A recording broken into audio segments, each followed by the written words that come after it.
বেগম খালেদা জিয়া ধানের শীষের মাধ্যমে বাঙালির মনে অনন্তকাল বেঁচে থাকবেন বলে মন্তব্য করেছেন বিএনপি নির্বাহী কমিটির সদস্য এম রুহুল কুদ্দুস তালুকদার দুলু। বুধবার বিকেলে নাটোর সদরে খালেদা জিয়ার স্মরণে অনুষ্ঠিত শোক সভায় তিনি কথা বলেন।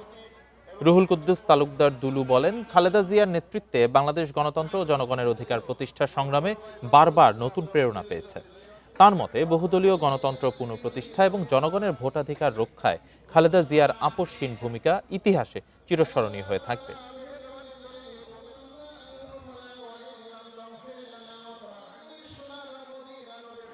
বাংলাদেশ যতদিন থাকবে, বাংলাদেশের রাজনীতি যতদিন থাকবে, বাংলাদেশের ইতিহাস যখন লেখা হবে, বাংলাদেশের ইতিহাসে বেগম খালেদা জিয়ার নাম স্বর্ণ অক্ষরে লেখা থাকবে।